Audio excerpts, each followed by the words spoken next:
they do want to get rid of the supreme leader, which is a little bit worrying. The breaking news this morning, just a short time ago, Israel's defense minister said that Iran's supreme leader, the Ayatollah Ali Khamenei, cannot be allowed to continue to exist. This after Iran struck a hospital inside Israel. The defense minister said, quote, a dictator like Khamenei who's heading a state like Iran, who set himself the goal of destroying the state of Israel, he can no longer continue to exist. With us now, the former Assistant Secretary of State for Political Military Affairs, retired Army Brigadier General Mark Kimmett. General, great to see you. This is the Ayatollah right here. This is the most explicit so they're thinking about trying to actually bomb this guy. From a senior Israeli official calling really for the ouster, calling for essentially regime change here. What significance do you read into that statement, and how would that change the type of military operation we're seeing? Well, it's an extraordinarily significant statement. That means that the Israelis are subscribing to the policy of regime change. And how would that change the mission? Well, it would just add on to the mission. That is classic. Yeah, it's just going to add in more shit. You can't force another country to change its government. I mean, like, you can, but like the success ratio we've had with that, and I think that exists with that, is very low. I think it's too risky to do that. Mission creep.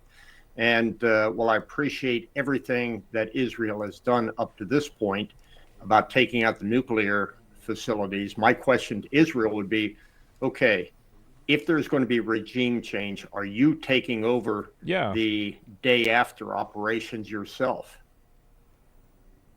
Talk to me more. That's a really good question, by the way, that this guy's bringing up. Because it's like, okay, so, and obviously Israel would say no to that. So it's like, okay, so it's just going to be chaos and like nobody's in control. That sounds like a great idea. Yeah. Or why are we listening to retired war hawks? I don't think that he's a war hawk. I think that this is the exact opposite. I feel like that question really damages the credibility of the idea of killing the main guy. I think that's the opposite.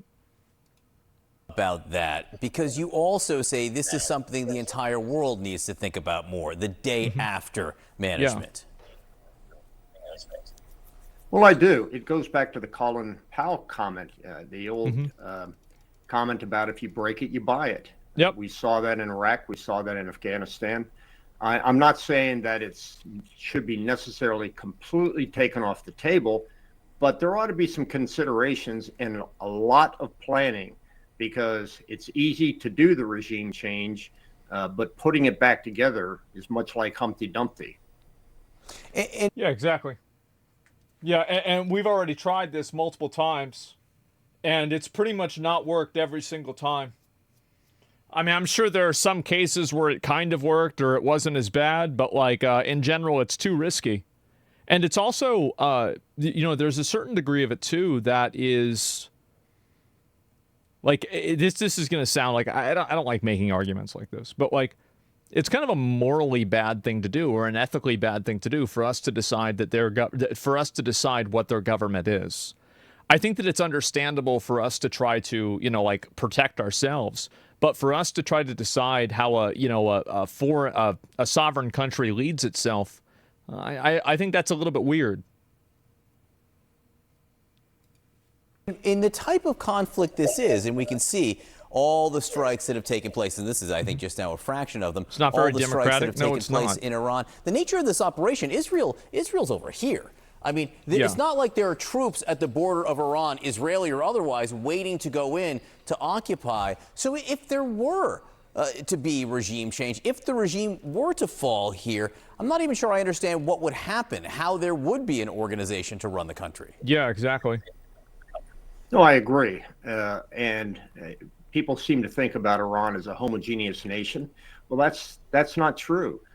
Persians only make up about 65%, I think, is the number of the population. You have Kurdish areas, you have Armenian areas, you have the areas out by Afghanistan. And we could unintentionally, Israel could unintentionally be putting Iran into a civil war. That's an extreme case. But I don't necessarily believe that the right answer is bringing in expatriate Iranians who have been out of the country for the last 40 plus years as the solution. We saw that in Iraq, and the expats didn't make things better.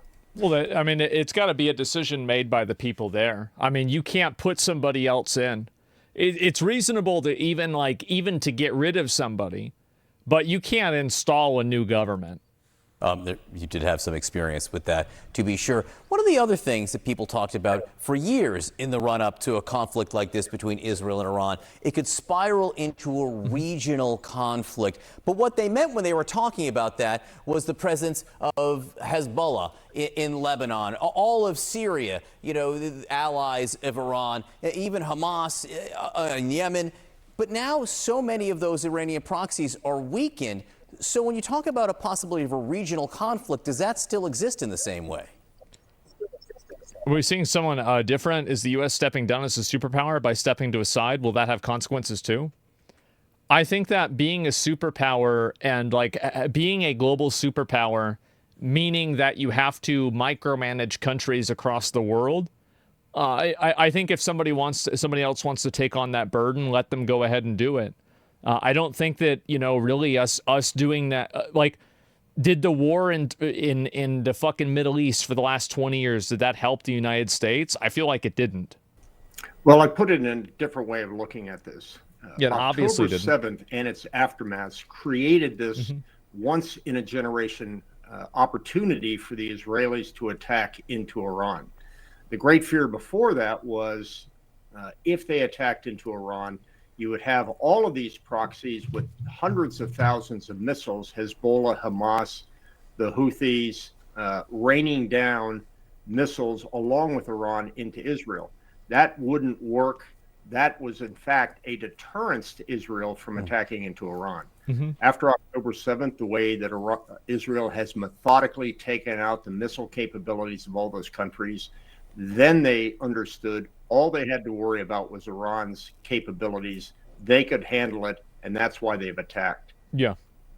General Mark Kimmett, always great to have you on. Thanks so much for being with us. Radicalizes the country? No, I think it does. And that's the thing, is when you have something like this happen, it is going to radicalize the entire country. Because at the end of the day, he might be a psycho, but he's their psycho. He's their crazy guy. And if we kill their crazy guy, it's an attack on them. That's it. They have to do it themselves. I don't want to see Israel kill the main guy. I think that the government there has to fall on its own. Trump is our psycho. Asmon is pro-China. Am I pro-China? I don't know if I'm pro-China.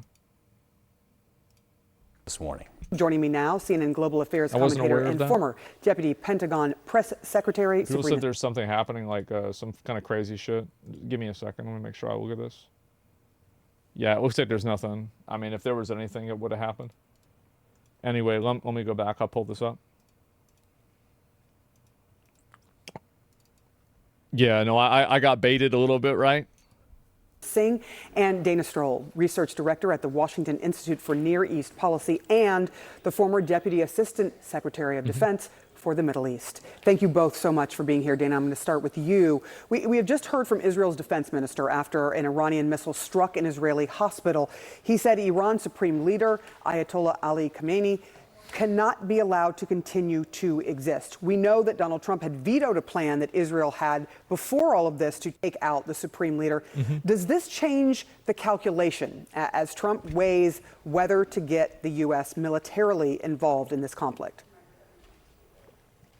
It absolutely should. So first of all, whether or not the Israeli Minister of Defense, Minister Katz, actually speaks for the Israeli government and Prime Minister Netanyahu is something that needs to be rigorously questioned at this moment in time. Sure. But this is an expansion of the Israeli objective from taking out and dismantling Iran's nuclear program to regime collapse or regime change. Very different. Not what President Trump is talking about when he talks to the American people. And so his National Security Council. Yeah, that's the thing, is that, and this is the reason why I think a lot of right-wing people are against this, is that us micromanaging Iran's government doesn't really seem like America first. Now, you could make an abstract argument that it is, and I think that argument works in terms of a nuclear weapon, sure. But whenever you get into more of the nuances, that's when I think it falls apart. To the extent that they're actually running a regular process should be discussing exactly what the implications are for the United States joining, giving this very big change in the Israeli mission. Yeah, going from saying this was about taking out Iran's nuclear capabilities to talking about regime change. And it is not the first time. Sabrina, how should the president be going about determining if the U.S. should get involved? Well, I think what's being presented to the president is a number of different options, most likely by the Central Command commander, who is going to present different options of what U.S. involvement could look like. Ultimately, I think, as you've been discussing, today and throughout the week, this is also a political question for the president. Does he want to draw the United States further into a larger, wide-scale war? Because there's no guarantee that, one, even using one of those powerful bunker busters to destroy that nuclear facility in Fordo, that it would fully be destroyed. But two, Iran will retaliate. And the U.S. has significant interest in the region, including multiple bases throughout the Middle East. And if Iran does strike one of our military bases, there is air defenses there, but they are not at the capacity that Israel has with its Iron Dome. Yeah, sure, and, I wouldn't expect it. In the past, Iran has used its proxy groups like Hezbollah or Shia militias in Syria and Iraq to attack American forces. See, this is the point that I was making before, is that they literally, they're paying the people that are attacking us and other things and destabilizing the whole area. They're not doing it directly, but they're doing it indirectly. That's what's happening. Iran retaliates to the United States directly, that really will pull the United States into this war. And ultimately, I'm not sure that's what the president seeks at this time. Dana, you had brought up the idea of mission creep when talking about regime change. What are some of the potential pitfalls if this turns into... We do the same thing? Well, yeah, sometimes we do, and I think that that's a bad thing, too. I think in general, it's bad. I mean, I don't know why. There's always people that there's I think it's a false intelligence with that. Oh yeah, we do that too. Well, what about that? It doesn't matter what we're doing. And also, by the way, I'm going to advocate what's in our best interest. And so, is there a double standard? Absolutely. Yeah, because I don't want there to be an equality between us and Iran. And I think it's in everybody's best interest that that's not the case. To a mission about trying to change the regime in Iran. I was going to, yeah. Well, first of all, the United States has been here before. We've attempted this in Iraq and in Afghanistan. And whatever the military said before, how it articulated its military objectives, and then what the political leadership of the United States thought they were doing, what we found over and over is that we don't actually understand the internal dynamics, the different centers of power within these countries that are so far away from America's borders, and rarely do things go as planned. So we're not really talking about regime change anyway. What the Israelis are talking about is regime collapse. And nobody actually knows exactly what would happen on the other side of that. Nor do we have... No, nobody has any idea. And there's a good chance that it's going to spawn 2 or 3 more terrorist groups that are going to come out of that. I think that's pretty high probability it's going to happen. I mean, Iran has a population, it's over 92 million people or something like that. If 15% of people support the government over there, then that's 12 million people, something like that, that would be effectively, to them, their leader just got killed by a foreign power. I've got a pretty good feeling they're not going to be particularly happy about that. And having over 10%, I mean, it's an overwhelming majority of people that are not in favor of the guy, that are against the government, sure. But it's not one-dimensional. Any confidence that the current, thug mafia government in Tehran wouldn't be replaced by just another set of goons committed to the nuclear program, to exporting terrorism, to all the ways in which Iran is a real destabilizing force. So somebody said, genuine question, how did Genghis Khan take over so many places and install people without having uprisings all the time? It's actually really easy. So he did the same thing that Saddam Hussein did. If there was a terrorist or somebody causing problems in Iraq, Saddam Hussein would just simply kill them and kill their whole family and blow up their house. You can do that. But you have to be absolutely fucking brutal. You do. And so like that's the way that you deal with it. So with Genghis Khan, I assume that if there was a problem, he would just go in there and just kill everybody. And that would be it. It would be over. The problem would be solved. And because everybody knew that would happen, well, then they didn't let bad things happen. Take everyone, exactly. That's it. Right? Like I'm not kidding. Like that's literally what would probably happen. He overwhelmed everyone? Yeah. I mean, I don't know how people think that like wars used to happen back in the day, but of course that's what happened. Romans did exactly the same. Well, everybody did this. No, Genghis let the people of the conquered practice their own culture, but under his own law? Yeah, of course. Yeah, under his own law. We're talking about if they defied that. Without any articulation of exactly what the United States seeks and whether or not it could deliver or affect any sort of change that would keep the Middle East more peaceful and stable, better for Israel, better for the United States, we should really be thinking twice about joining a mission if the objective is regime collapse. Sabrina, what level of military force do you think it would take if the United States did get involved to effectively knock out Iran's ability to continue with its nuclear program? Well, I mean, that's just a few ships, right? Well, you're already seeing some planes. assets move into the region. The Department of Defense announced another carrier strike group moving into the region. And so that's going to really bolster the force posture within the area that Central Command operates in, which is the Middle East. And you're also seeing more fighter squadrons move in to different bases around the country. These are assets that are going to be used to protect our military installations across the Middle East, but of course to also protect Americans. We have to think about the many Americans, not that just live in Israel, but across the Middle East.